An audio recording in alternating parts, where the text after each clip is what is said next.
Reporters TV ન્યૂઝમાં આપનું સ્વાગત છે। ડિસ્ટ્રિક્ટ લીગલ સર્વિસ ઓથોરિટી અને શ્રી અંબે માતા વિદ્યાલયના ઉપક્રમે બાળકોના અધિકાર અંગે સેમિનાર યોજાયો।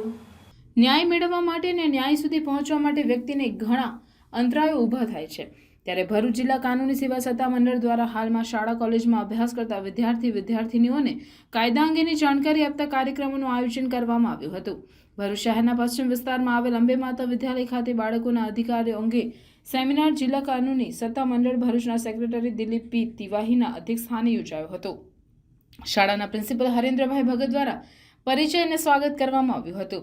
આ કાર્યક્રમના વક્તા જ્યોતિકાબેન પરમારે પોક્સો એક્ટની જાણકારી આપતા ધોરણ 10 અને 11 અને 12ના વિદ્યાર્થીઓએ શા બાબતની કાળજી રાખવી તે અંગે ધ્યાન દોરી બાળકોને મળતા અધિકારો અંગે જાણકારી આપી હતી। ભરૂચના જજ A.K. મહેતાએ ભારતીય બંધારણમાં સમાન ન્યાય તેમજ કાયદાના સમાન રક્ષણ માટે ન્યાય મેળવવામાં અડચણ ન પડે તે માટે તમામ વ્યક્તિઓને સક્ષમ બનાવવા બાબતે child friendly legal service two children and ઘેર પ્રોડક્શન મુક્તપણે બાળક સાથે વર્તન કરવા ઉપર બાળકનું રક્ષણ કરવા ઉપર ભાર મૂક્યો હતો। બાળ મજૂર પ્રતિબંધ અને નિયમન અધિનિયમ અંગે માહિતી આપી હતી। જોખમકારક જગ્યા ઉપર બાળકોને કામ ઉપર રાખી શકાશે નહીં તે અંગે ઉદાહરણ આપ્યું હતું। આ કાર્યક્રમના અધ્યક્ષ દિલીપ પી તિવાહી સાહેબે ભરૂચ જિલ્લા કાનૂની સેવા સત્તા મંડળ અંગે માહિતી આપી હતી। આ કાર્યક્રમમાં આભાર વિધિ ઉત્તમભાઈ પટેલે કરી હતી। આ કાર્યક્રમમાં અંબે માતા વિદ્યાલયના ઉપપ્રમુખ અંજનાબેન હાજર રહ્યા હતા। અંબે માતા વિદ્યાલયના પ્રિન્સિપલ અને કાર્યક્રમના આયોજક હરેન્દ્રભાઈ ભગત નાઓએ કાર્યક્રમનું સફળ સંચાલન કર્યું હતું। રિપોર્ટર કેતન મહેતા, ભરૂચ।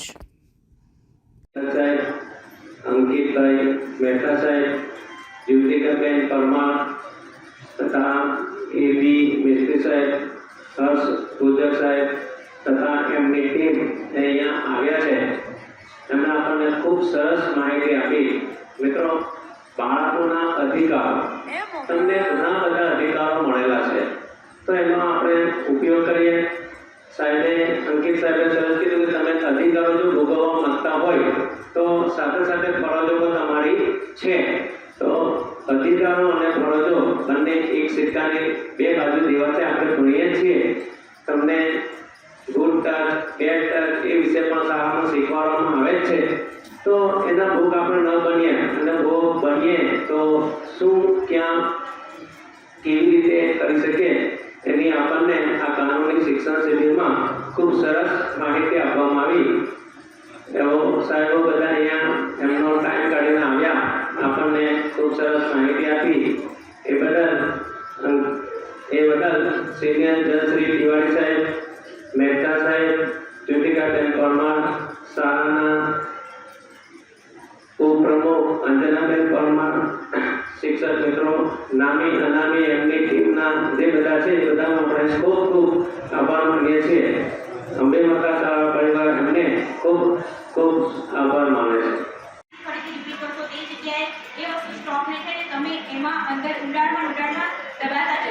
તો અમે લોકો તમને એ બાબતે જાગૃત કરવામાં આવ્યા છે।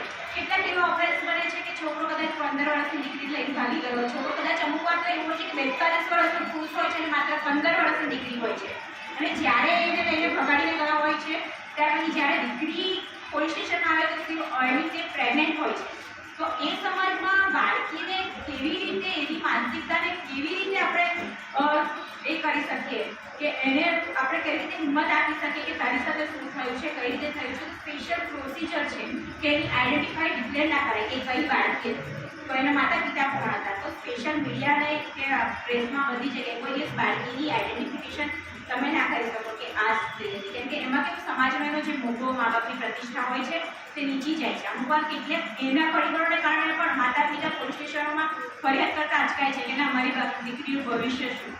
અમુક વાર બાળકો જોડે તો બહુ રેર કેસીસમાં એવું થાય છે કે બાળકો ક્યારેક બહાર ખુલીને શકતા જ નથી, અને બધાને ખબર છે કે તમારી સાથે શું થઈ રહ્યું છે।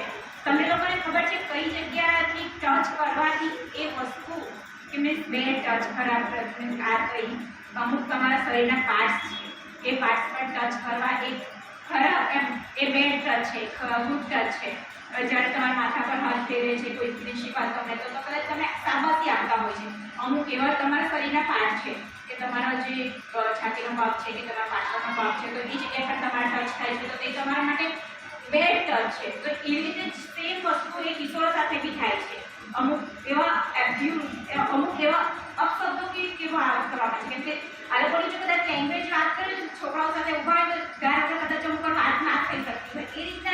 હોય છે.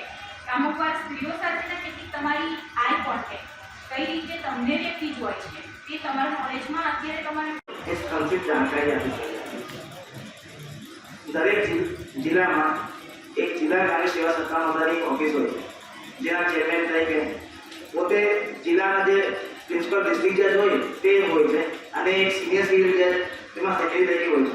હાલમાં હું જિલ્લા કાર્ય સેવા સત્તા ભરૂચમાં સેક્રેટરી તરીકે ફરજ બજાવું છું. જિલ્લા કાનૂની સેવા સત્તા મંડળની રચના લીગલ સર્વિસ ઓથોરિટી એક્ટ હેઠળ કરવામાં આવેલું છે. એનો મેઇન ઉદ્દેશ જે ગરીબ અને સામાજિક અને આર્થિક સ્થિતિના કારણે કાયદા કોર્ટમાં કેસો ના કરી શકે કે કાયદાની જ્ઞાનથી અજ્ઞાન હોય તે લોકોને કાયદા અંગે જાગૃત કરવા માટે કોર્ટમાં કેસ દાખલ કરવા માટે કોઈ પણ માણસની આવક 1 લાખ કરતાં ઓછી હોય વાર્ષિક આવક તે કોર્ટમાં કેસ એકે અધિકાર હોય ને ગમે તે ભરણ કેસ કરવો હોય કે મારપીટનો કેસ કે આરોપી તરીકે હોય 1 લાખ કરતાં ઓછી આવક જેની હોય એને મફત કાનૂની સહાય કોઈ પાડવાની જવાબદારી અમારી સંસ્થાની છે. અમે અરજી કરશો આપ લોકો એટલે આપ લોકો એટલે કન્સર્ન જે અરજદાર છે એ અરજી કરશે એટલે અમે એની આવક પુરાવો 1 લાખ કરતાં ઓછું હશે તો અમે એમને મફતમાં વકીલ આપશું. જેને ખર્ચો વકીલો થશે પણ સંસ્થા પૂરી પાડશે.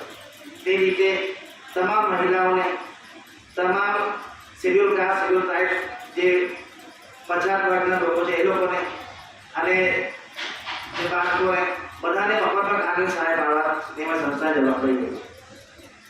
અને તે ઉપરાંત લીગલ અવેરનેસ ફેલાવવાનું એટલે છેલ્લો માણસને જે કાયદો છે હાલમાં એની જાણકારી આપવાની જવાબદારી DLSA જિલ્લા કાર્ય સેવા સત્તા મંડળની છે. એટલે આપની આજુબાજુમાં એટલે આપની ઓળખાણમાં કોઈ એવો માણસ હોય જેને કોઈ કાયદાકીય સલાહ જોઈતી હોય કે કેસ કરવો હોય પણ પોતાની આર્થિક સ્થિતિના કારણે કેસ ના કરી શકતો તો આપ પ્રિન્સિપલ સંપર્ક કરજો કે અમારા કોર્ટમાં 121 નંબર રૂમમાં મેં ઓફિસ છે DLSAની, ત્યાં સંપર્ક કરીને કેસ દાખલ કરાવી શકે છે.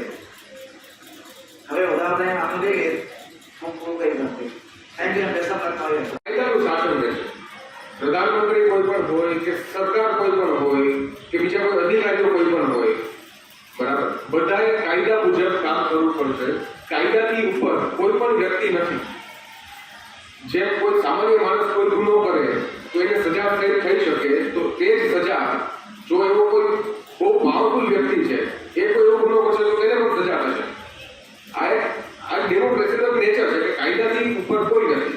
આપણો કાયદાનો સ્ત્રોત જે ભારત આઝાદ થયું 1947માં, તે બાદ આપણા બંધારણીય જે કોન્સ્ટિટ્યુશન ડ્રાફ્ટિંગ કમિટી હતી એને આપણું આખું બંધારણ બનાવ્યું, જેને આપણે કોન્સ્ટિટ્યુશન ઓફ ઇન્ડિયા એટલે કે ભારતનું બંધારણ કહીએ છીએ.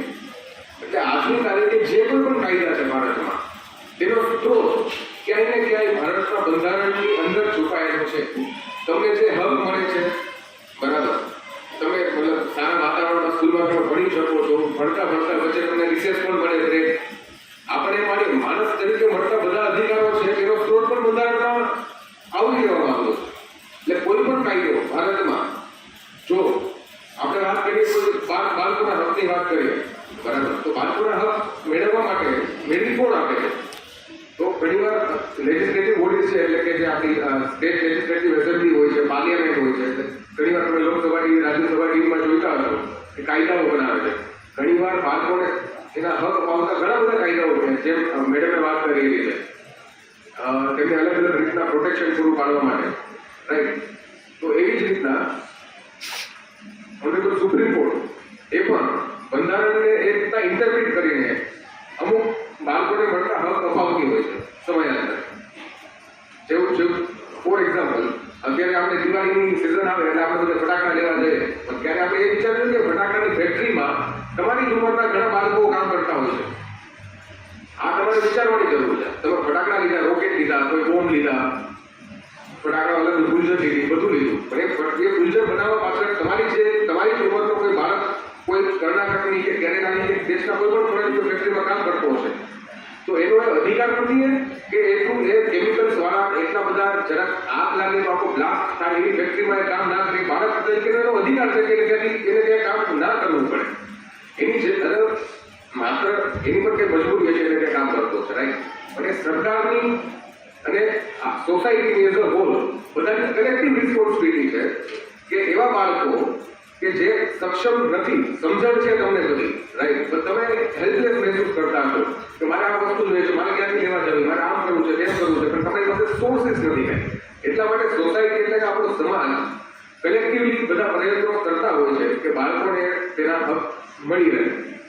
પણ હવે આપણે જે પહેલા વાત થઈ એ રીતે તો 12 વર્ષથી આપણે હવે એડલ્ટ તરફ થવા જઈ રહ્યા છીએ. બધા હવે આ કોલેજમાં પ્રવેશ કરશો, બધાને લાગતું હશે કે હવે જલસા ડબલ જલસા કરીશું, અત્યારે જલસા કરીને ડબલ જલસા બુક કરીશું, અત્યારે મેડમ બધા થોડા સ્ટ્રીટ હશે, કોલેજમાં થોડા લિબરલ મળશે, એવું બધું આપ માનતા હશો. પણ એટલા પણ તમે લિબરલ નહીં થઈ જતા કોલેજમાં જઈને કે તમને તમારા હકની જ ખાલી ખબર પડે ને ફરજની ખબર ના પડે. બંધારણ ઉપર પાછા આવીએ તો બંધારણમાં અલગ અલગ બંધારણની શું જરૂર શું છે?